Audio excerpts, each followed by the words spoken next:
planet imperative. So deal with it, people, rights and justice, appetite, title, given where we're at, the state of play with these negotiations right now, the wording, the text, whether it should reference human rights or indigenous rights, and that's something, of course, that we're going to delve into in the coming hour and a half or so. I'm Nick Clark, I'm the Al Jazeera's environment editor, hosting this discussion along with our guests. We're going to present their experience of this crucial issue, assess how far the deal may or may not reflect climate justice principles. Are we all right? So, let's carry on. Introduce our guests now. Julianne Hickey on my right here, Director of Caritas New Zealand, Catholic Commission's Agency for Justice, Peace and Development. Julianne will speak about climate policies and their impacts on community livelihoods in the Oceania region. Ivo Letty, also on my right here, from REPAM, the Pan-Amazon Ecclesiastical Network. Ivo will be speaking about violations of human rights in Brazil and Peru as a result of public policies. On my left, we welcome Hassan Rehman, who's a senior campaigner on international climate, Friends of the Earth International, who will give us an assessment, general assessment of where we're at right now. And around about 12 o'clock, we're going to hear from the First Minister of Scotland, Nicola Sturgeon MSP. She'll be here at 12 noon. More sound? I'm not speaking loud. Slower, sorry. Okay. Who will reflect on the Scottish Government's commitment to climate justice. This event is hosted by SITSI, Friends of the Earth, Caritas, and Research. So what we're going to do is throw this open to the floor, 10 minutes to each speaker, and then we'll have some time for questions afterwards. And first up, let us welcome Hassan Rehman from Friends of the Earth.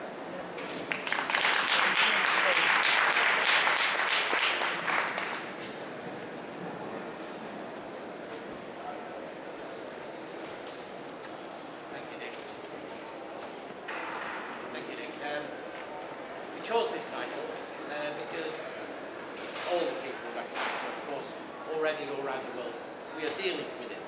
We're dealing with the climate impacts, be it the super typhoons, like the one that struck in the Philippines, killing nearly 10,000 people and leaving 2 million people homeless. We're dealing with it like the people in Pakistan, who in one flood, where 30 million people were impacted. Or those in the Sub-Saharan Africa, in the Sahel, with 15 million people impacted in 9 countries by one drought. Or whether, like our sisters and brothers already, from small islands such as the Cataract Islands, already having to leave their homes and plan to move to other places, such as Papua New Guinea. And all these and more, and all of these impacts, as we know, are happening at 1 degree warming. So fundamentally, climate has always been a justice issue, because those who are least responsible for the climate crisis are, of course, the ones who are most impacted. We now know that the 10% richest people in the world are responsible for over 50% of global emissions, while the poorest 50% of the world are responsible for only 10% of emissions. And this is, of course, on top of the fact that we live in a deeply, deeply unequal world already. 1 in 3 of our fellow citizens don't have access to sanitation, 1 in 3 don't have access to clean cooking, 1 in 5 don't have access to electricity, and 1 in 10 don't have access to fresh water. So of course we start this knowing that there's something wrong in our world, when we can destroy our forests, poison our skies and water, kill other species, and of course watch our own fellow citizens around the world die. And we now know it is, of course, when we talk about climate change, we talk about climate justice, what we're really talking about is a broken economic model, one that is putting profit well before people, and is premised on the idea of infinite growth on a finite planet. And I'm sure you've all heard of the figures that if we all had a consumption pattern as such as the richest and the elite in the world, we'd need at least 3.5 planets for us all to reach that standard. I watched the negotiations on behalf of Friends of the Earth International, a grassroots environmental justice federation of over 75 national groups representing nearly 2 million people, mainly in the global South, and I'm always struck when I'm here at the negotiations I always think the one thing people don't talk about here in these negotiations in reality is about climate, or even about the environment. That really what we're talking about, of course, is political economy. And sometimes, every now and then, a negotiator says something which I think brings home that truth. And a few years ago, some of you may remember the infamous remark made by one of the US negotiators, who said that there are many things up for negotiation in these talks, but the one thing that isn't up for negotiation is the American way of life.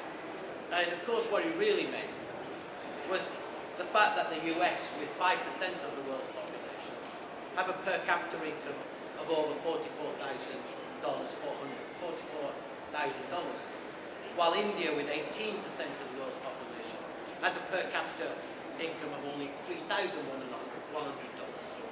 And the least developed countries, the poorest, with 11% of the world's population, have a per capita income of $1,300. And this was brought home to me when we had a meeting with Ambassador De Seco, the chair of the G77 from South Africa, who talked about how her continent had fought against colonialism, had fought for liberation, and that what she saw in these negotiating meetings was an attempt to prevent developing countries being able to have parity with rich developing countries. And so, of course, for me, that issue, therefore, is fundamentally that when we talk about climate, it is a justice issue. And of course, we all have rights. And the most fundamental of our right is the right to life. And for those we sit here now in Europe having these talks, we've seen on our television screens the pictures of men, women and children dying in the Mediterranean. And I know many of us think, well, they have the same right to life that we enjoy, that those in the rich countries enjoy, and that those who are internally displaced or in neighbouring countries have the same right to life as those in rich countries. As do the 2 environmental defenders who are killed each week somewhere around the world for trying to defend their communities' right to life. Now, of course, that's the reality of the world out there. But when we see the negotiations, well, if you were here last week and you saw the opening heads of state statements, you would have thought everything was completely hunky-dory. I've never seen so many one words said about climate change. But of course we know that the reality of those one words were just one words. And now when we get down to the real negotiations, we're seeing that what really at play is that the legal and moral obligation of those who created the climate crisis, those who are responsible for making climate change, are trying to shift their responsibility to the poor. Despite the citizens' mandate that they all come here consistently from their own citizens to act on climate change, what they're actually doing here is a big attempt to actually undermine the convention. And when I say to undermine the convention is not an abstract thing. What the convention does, it enshrines the right to justice for the poorest people in the world. And that is what is intended to be undermined here by the backdoor. We see the push from some countries to have an outcome here in Paris that is mitigation-centric, that tries to break down the barrier between rich and poor, to make the poor pick up the tab for the polluting habits of the rich. And we know that already, that the fundamental core issues for poorer countries, the issues of finance, the fact that that 100 billion that we were promised in Copenhagen, and of course those who work on this issue know this was an abstract figure plucked out of the thin air by Hillary Clinton in Copenhagen. It bears no relation to actually the needs of poorer countries, both to deal with the impacts of climate change or to be able to grow cleanly. But even that number, of the 30 billion that was there in Fast Start finance, only 1/10 of that was new and additional. And we hear a lot in these corridors about a new OECD report that talks about 60 billion that has been given by developed countries to poorer developing countries. And of course, when you start to look at that report, you realise that not much of it is new, not much of it is additional, And of course, not much of it is above the existing overseas development aid. In fact, the lack of clarity is deliberate, because what we're seeing is a push from public finance, from additional finance, to pushing it into towards private finance. We see an increasing role for multilateral development banks. So of course the poorest of the poor are now expected to take out concessional loans to deal with climate impact, getting themselves further into debt to those who are responsible for the climate crisis. And of course, the most fundamental issue for the poorest is the issue of loss and damage. I'm always told by negotiators from developing countries, and of course many of our sisters and brothers from poorer countries, that they have absolutely no faith that the developed countries are going to take the necessary mitigation effort, that they will do the transformation that's required in their societies. For them, the issue of adaptation and loss and damage are fundamental issues about the right to life. And what do we see here in the loss and damage discussions? We see in these new roundtables that have been created, loss and damage largely lost. And we know behind the doors, we've heard that the United States is saying they're willing to have a reference to loss and damage. They are, which is big news, as long as there's an explicit reference that it will not mention any liability. Therefore, have a word of loss and damage, but absolutely have no responsibility, no liability, and never leave yourself open to the inaction or compensation that might happen. The other thing we've noticed, of course, in the last couple of days, is suddenly these newfound champions of the 1.5 degrees. That was, of course, a demand from developing countries, over 100 developing countries, but it came from the climate justice movement.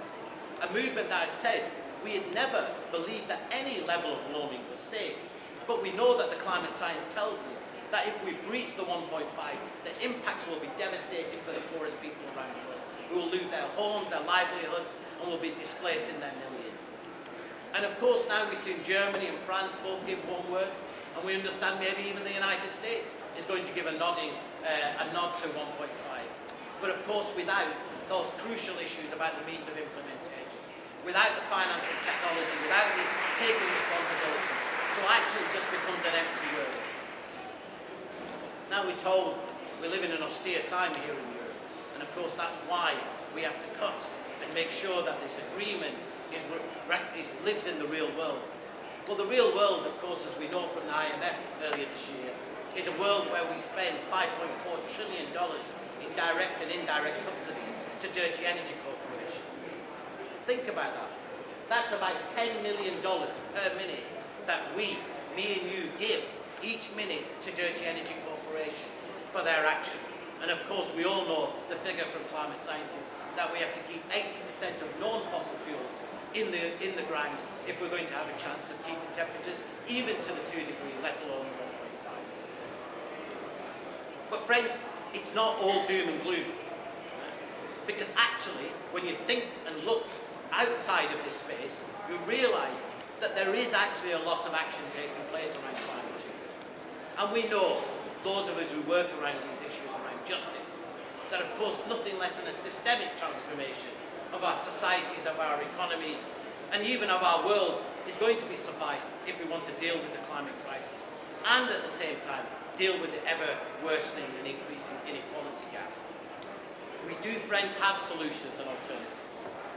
Some of them are in a people's test, which is at the back, and please do have a look at it, which many civil society organisations have come together. And that talks about what's needed in terms of the sustainable energy transformation. Clean, affordable, reliable and safe renewable energy, decentralised energy systems, and of course a reduction in the energy consumption by the elites, but also a clear goal to deal with poverty and achieving justice. Our people also, of course, need the right to food and water, that people should have a guaranteed access to water and land. And we have solutions to the right to food. We know we live with an industrial food system that ploughs 40% of all food into the ground, while millions of our fellow citizens have access to very little food. But we have a solution, sustainable agroecology, that can feed the world 3 times over, that is people-centric and justice-focused, that builds climate-resilient food systems. And of course, at the core of any agreement here, we need justice for those people who are impacted. And therefore, the issue about adaptation and loss and damage has got to be central to what is agreed. Friends, fundamentally, if we want to see a just outcome here in Paris, the issue of fair shares has to be the basis on which we move forward. Fair shares where the rich take responsibility for their actions. There is a review done by civil society organisations, SIDSAFE, Friends of the Earth International, WWF, Oxfam, Christian Aid, and many, many more, the ITC, and many social movements that have analysed the INDCs, those nationally determined contributions that have been pledged. And let me just make an aside remark that in the moment we have a problem of the global commons. When you have a problem of the global commons, you need a solution that is global. You would think that what we would be doing here is agreeing what is the size of the problem, determining it, sharing it fairly, legally binding it, and then saying that's what everybody needs to do. But of course we live in a time where we have a decentralised climate regime which says do what you want to do, when you can, where you can, how much you want to do. And of course that approach is leading us to 2.7 degrees warming or above. So what we need what we need here is a very much a fair shares approach. And as somebody who lives in Europe, I think that, let me just make that final thing, that really requires the European Union to step up. It means emission reduction targets of at least 83% by 2030, and similar for rich developed countries. Thank you.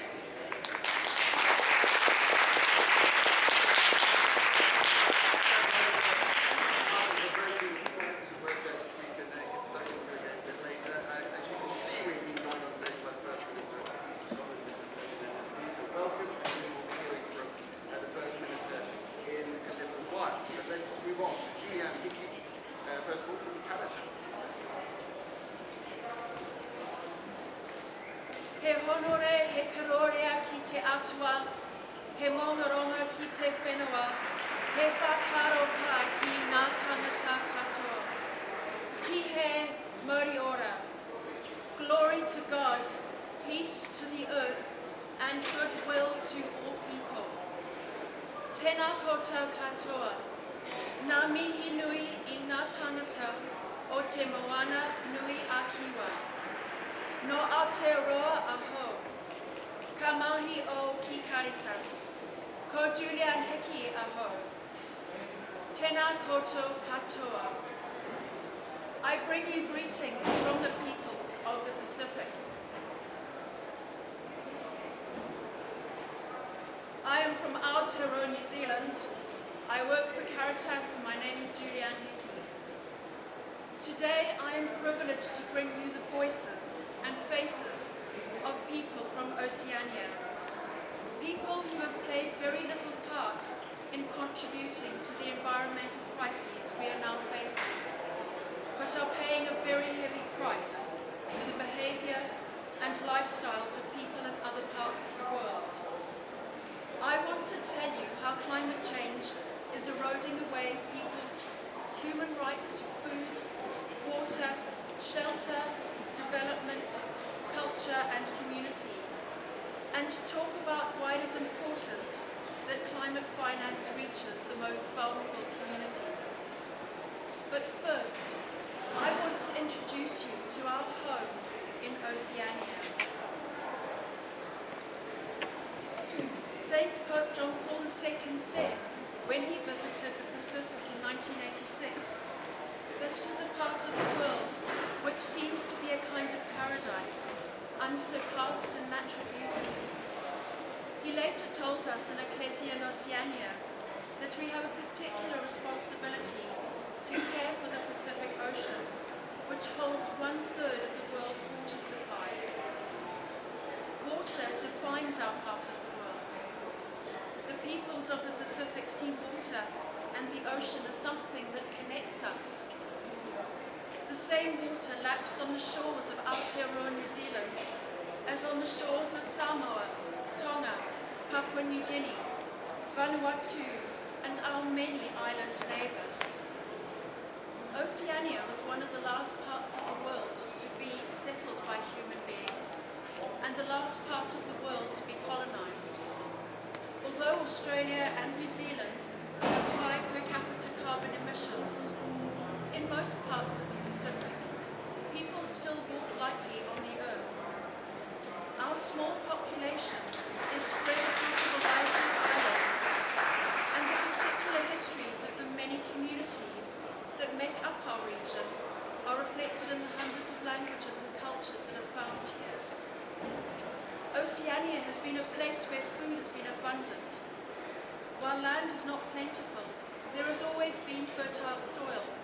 and coconut trees supply both food and drink.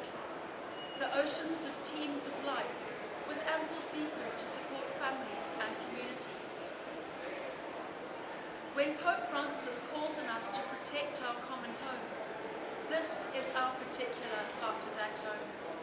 Pacifica peoples have a kaitiakitanga, or stewardship, of these oceans, forests, mountains and islands. The peoples of the Pacific have learned to live sustainably within that environment.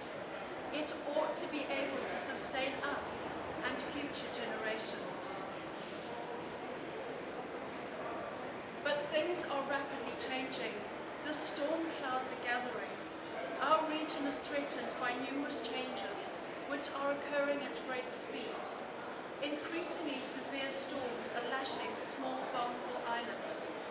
Cyclone Pan in March was the second most severe South Pacific storm on record and affected more than 70% of the population on that island. Sea level rise means coastlines are being rapidly eroded. Many Pacific communities have little support other than to build and rebuild seawalls by hand with whatever they can find. They are beating back the sea with often not much more than sticks and stones. King tides and sea surges invade areas that were previously safe places to live. People's human rights to food, water, shelter, development and culture are rapidly being eroded away. Once a place of abundance, now food and water can no longer be taken for granted. The Pacific coastal landscape is increasingly littered with the stumps of coconut trees. Islands surrounded by seawater can no longer depend on having something to drink, as uncertain rainfall and salination of the water table threaten water supplies. Even as the seas encroach and once stable ground becomes saturated with seawater, drought is becoming more common. And due to the changing temperatures, insects which once caused only a minor nuisance to crops are becoming a major problem. Crops like kumala or sweet potato are undersized. At present, we are preparing for widespread hunger throughout our region as a severe El Nino hits, which has been exacerbated by climate change. There are many vulnerable communities in our region. I want to highlight one in particular and to acknowledge and thank Ursula Rakova of the Carteret Islands in Papua New Guinea, who is at this conference and with us. The people of the Carterets have slowly been losing their home over the past few decades. It is not a dramatic one-day disaster, but a slow onset one, in which life in their homes become less and less sustainable.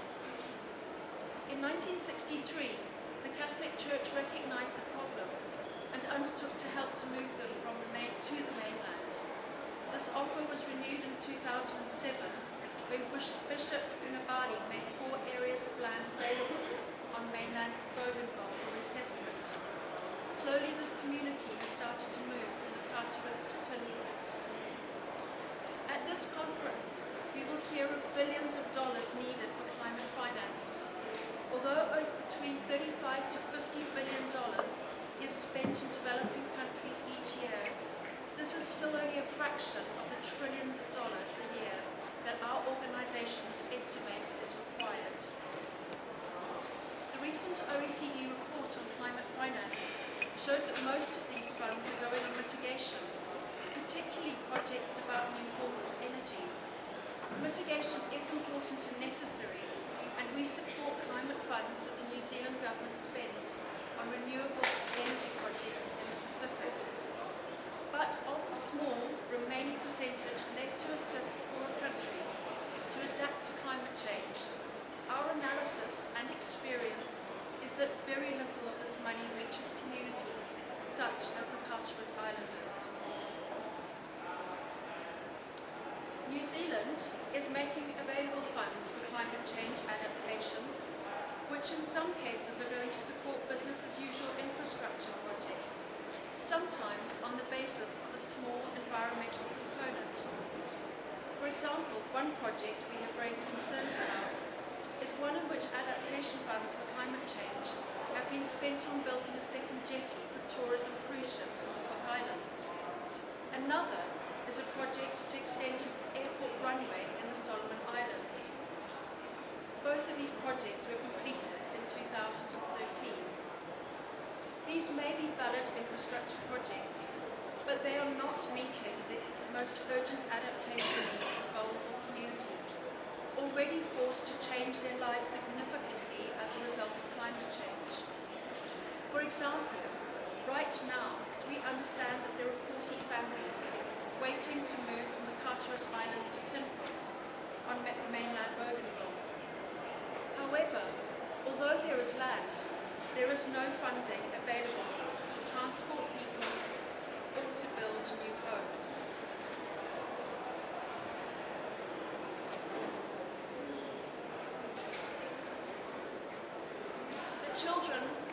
The children of Oceania deserve a better future. The people of the Pacific are living right now with the impact of extreme weather, coastal erosion, and loss of food and water supplies.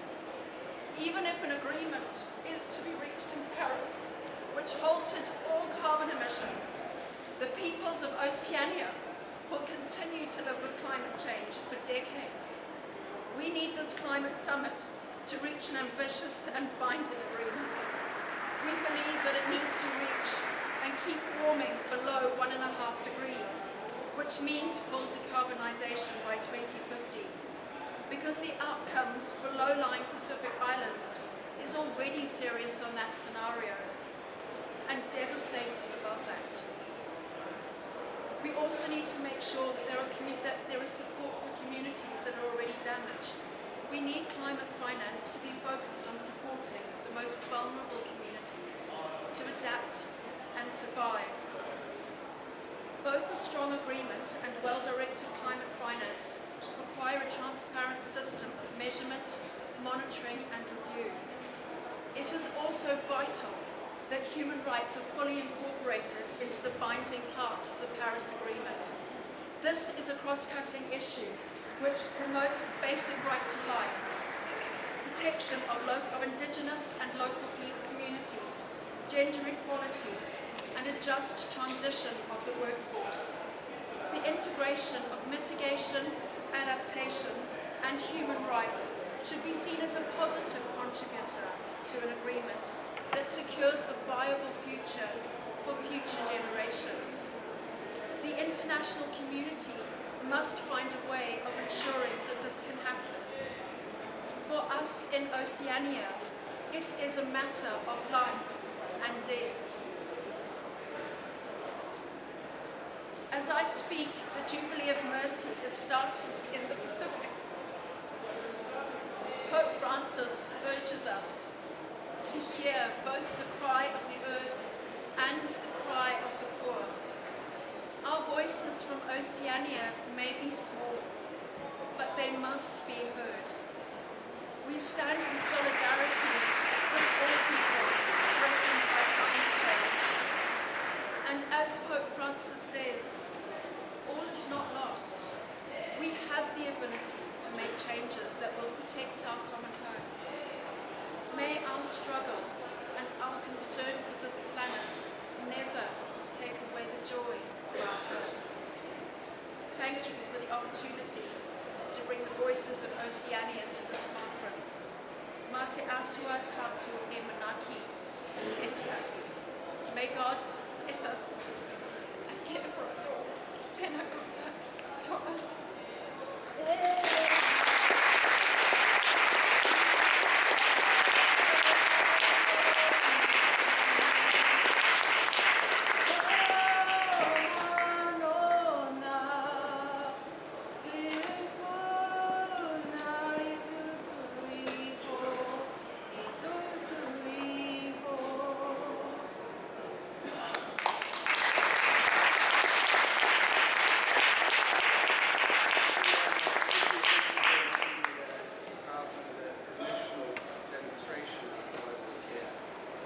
Okay, let's move on. Let's hear now from Nicola of Ricardo.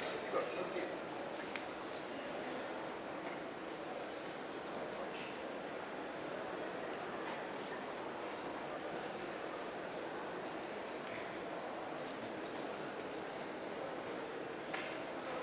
Gracias por la oportunidad de presentar en nombre de Caritas Internationalis y de la Red Eclesial Panamazónica, REPAN, los gritos de la Amazonía y sus pueblos a la COP21 y a la humanidad, y los gritos de la humanidad en relación a la Amazonía.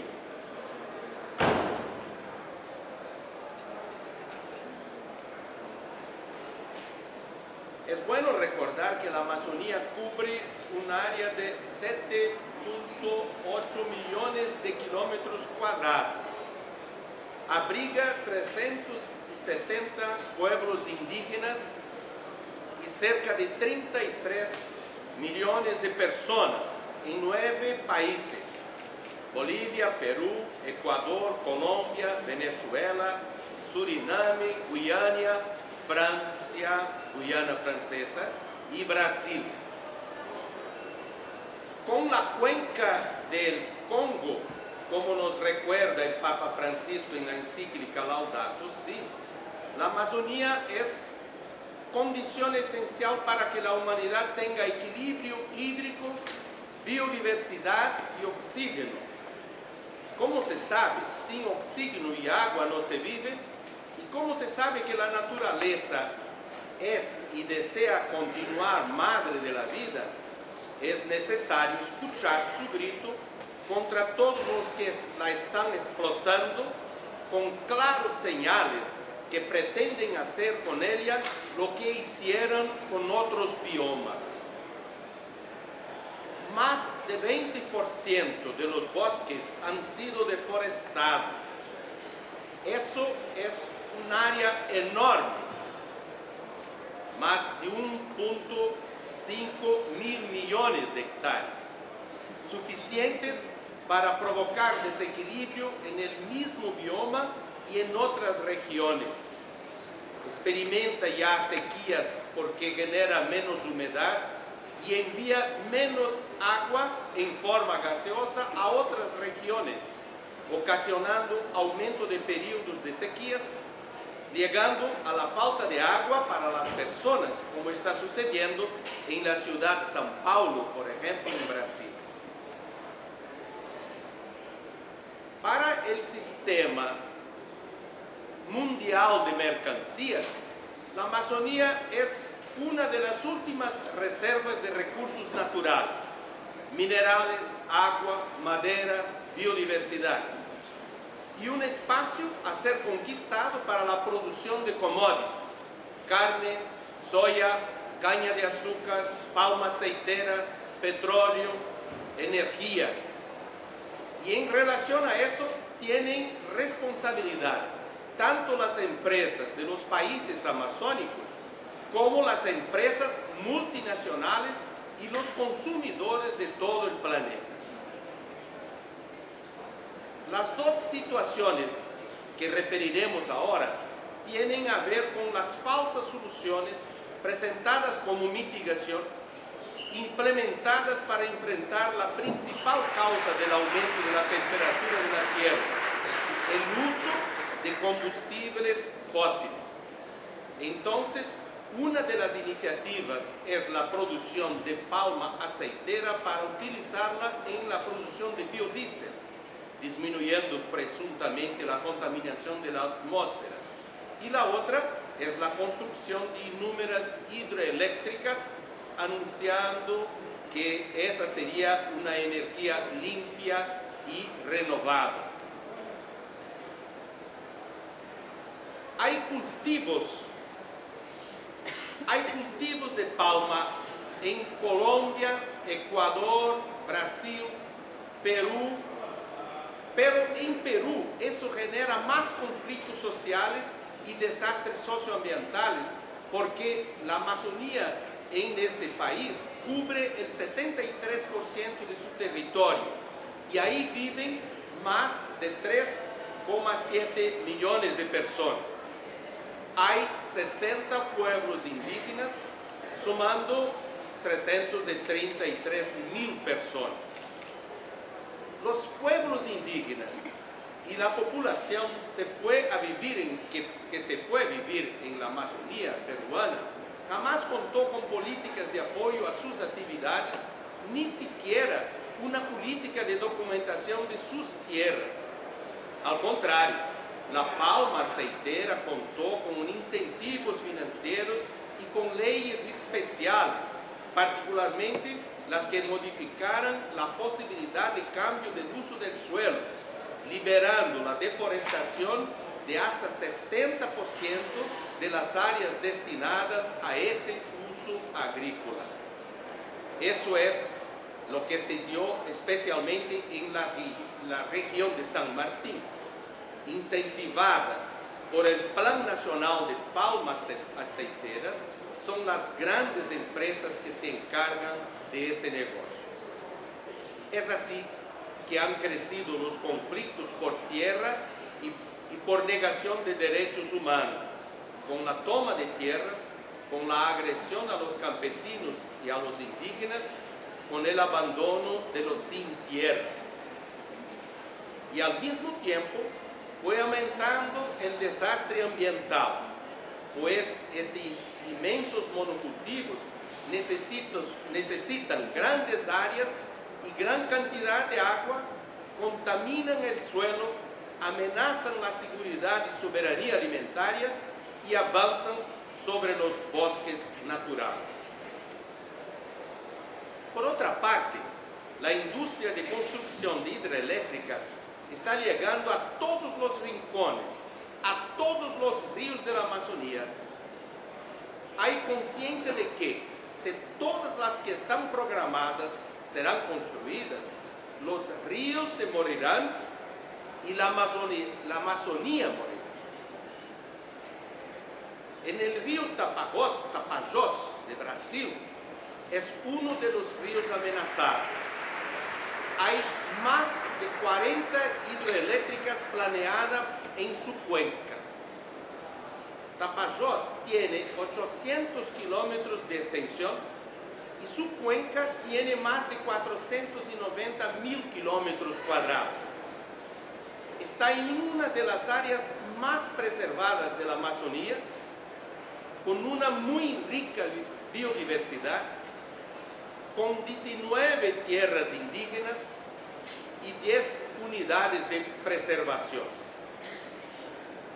Solo para tener una idea, la mayor de estas hidroeléctricas, llamada San Luis do Tapajós, tendrá un reservatorio de agua de 729 kilómetros cuadrados, con su agua detenida por una pared de 7,6 kilómetros de extensión y con hasta 53 metros de altitud, igual a un edificio de 18 pisos.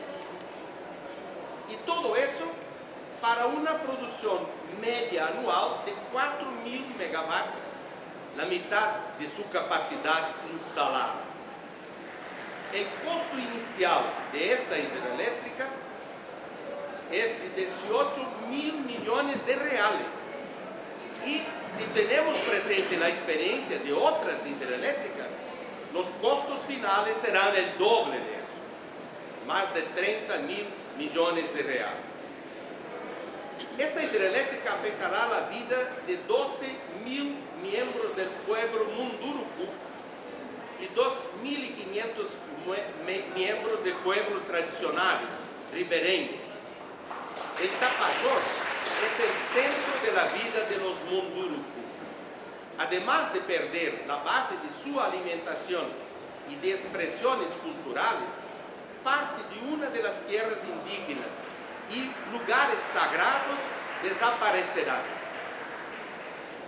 Como suele acontecer, también esa grande obra está planeada y el gobierno tiene la decisión de construirla sin consulta previa, libre e informada, como lo determina la Convención 169 de la OIT. Y es por eso que los Munduruku están haciendo la autodeterminación de sus tierras y han presentado una propuesta de rito de consulta. De todas formas, están decididos a no permitir We need to wrap up. el inicio de la obra.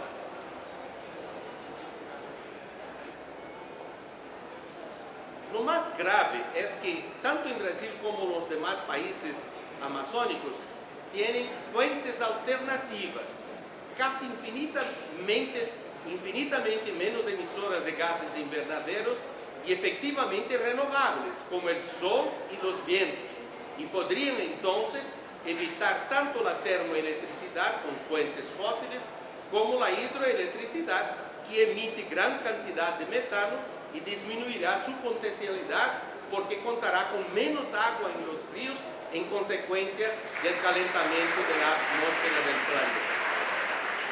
Nuestros mensajes hacia la COP21. El acuerdo que se va a adoptar en París debe presentar un marco jurídico de cooperación internacional que garantice que la Amazonía se mantenga viva y preservada.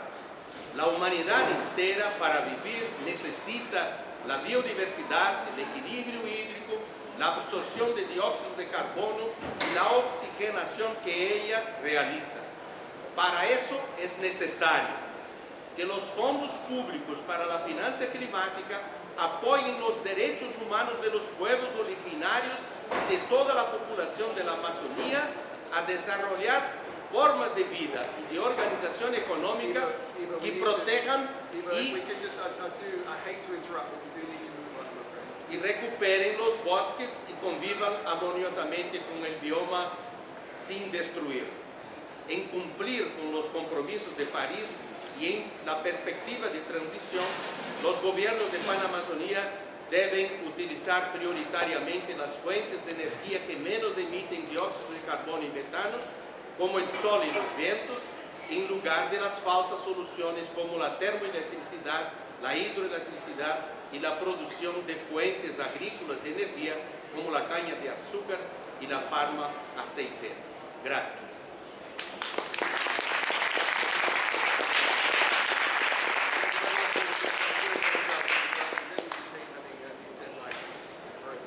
Anyway, let's bring in First Minister Nicola Sturgeon.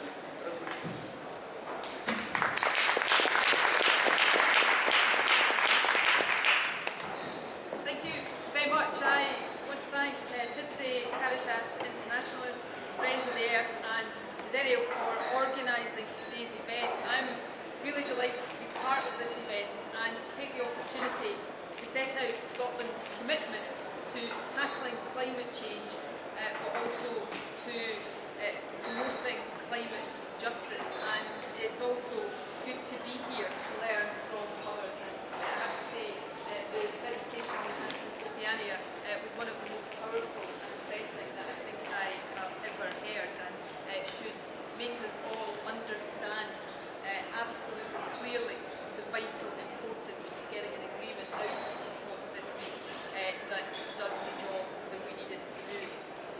Earlier this summer, the Scottish Government became one of the first governments in the world to sign up to the Sustainable Development Goals. And as part of that, we promised, as one of the world's richer countries, to take urgent action to tackle climate change and to help developing countries grow in a fair and sustainable manner. And I want to just briefly set out some of the ways in which the Scottish Government is doing that, how we are promoting rights and justice in relation to climate change. But I want to begin by touching briefly on why we are doing it. The fifth assessment report of the Intergovernmental Panel set out very clearly many of the consequences of climate change, although the previous two speakers have done that much more powerfully than any report of any panel could ever do. Heavy rainfalls and floods will become more intense and more frequent in many regions of the world. Heat waves will occur more often and they will last longer, and that in turn will increase the risk of drought and crop failure. The IPCC also made it clear that the people most affected by these changes are often the very young, the very Women suffer disproportionately since they are so often the main providers of food, fuel and water. So, and again we've heard this very clearly today, the people who have done the least to cause climate change and the people who are least equipped to cope with the consequences of climate change are the people who are bearing the heaviest burdens of climate change. The scale of that injustice is massive, and the responsibility that rests on the shoulders of the developed world to assist those countries in dealing with climate change is equally massive. Now, of course, the first and the most important priority has to be to address climate change itself. That's why Scotland so strongly backs the case for an ambitious agreement at this summit, an ambitious and binding agreement, one which is capable of limiting temperature increases to below 2 degrees Celsius. And I have to say I have been very encouraged by the optimism I've heard since I've been here today about the possible progress in this agreement towards the 1.5 degrees target. We in Scotland are determined to do everything we can to lead by example. In 2009, the Scottish Parliament unanimously passed world-leading climate change legislation.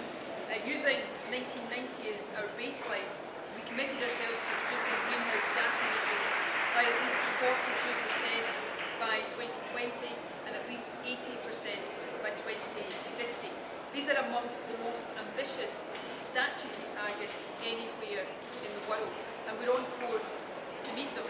We've already achieved 38% reduction in emissions against our near-term 42% target.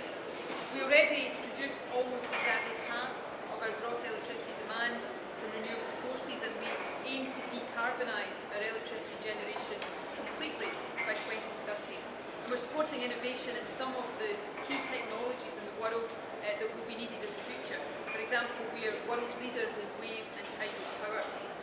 But as well as taking action to limit global warming in the future, we also need to acknowledge that climate change is happening now.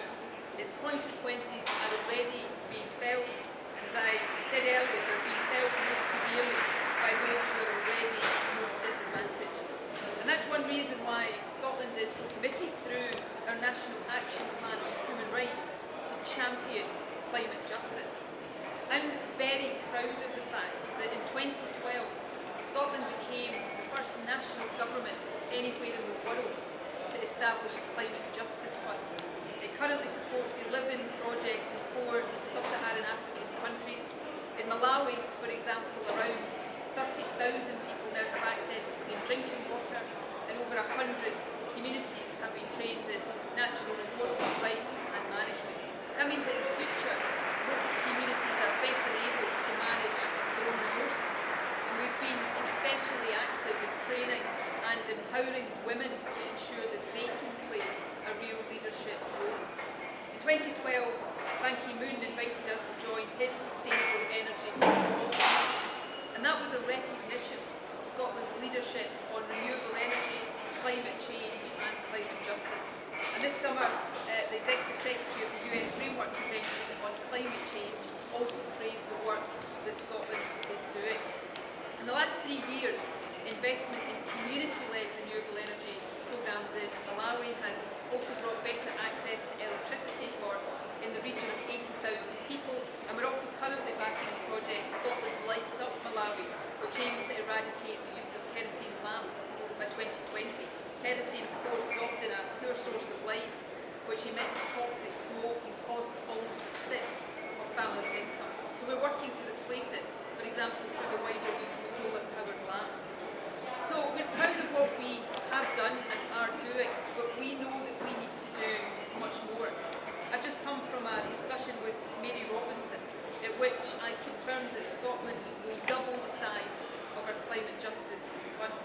We're allocating a further £12 million over the next 4 years, which is double the contribution that we've made over the past 4. Now, it's still a relatively small step in terms of the overall scale of the challenge, but it is, I hope, an important statement from a country that is determined to do the right thing. It demonstrates that we share the simple but very profound conviction set out by Pope Francis in his encyclical on climate change, that we need one another, that we have a shared responsibility for others and the world, and that being good and decent are worth it. The final point I want to make isn't about what Scotland is doing, but about how we are doing it. One of the major strengths of our climate justice and international development work is that we act in partnership with governments and especially with third sector organisations. In Malawi, for example, our development funding achieves a disproportionate impact specifically because it's backed by a network of individuals, schools, universities, colleges, faith groups and non-governmental organisations.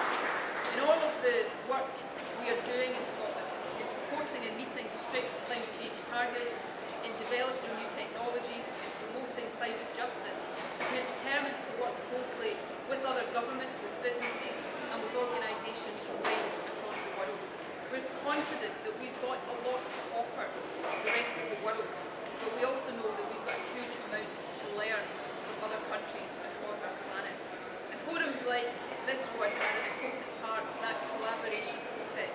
As we work to tackle climate change and to promote climate justice, cooperation between governments of different countries and between governments and NGOs will become ever more important. That's why I'm so delighted to be here at COP21, but specifically to be here at this event, to give you a strong signal of Scotland's solidarity and our determination to help those who have done the least to cause climate change to be better equipped to deal with it, as collectively, as a world, we seek to tackle climate change decisively. Thank you very much for listening.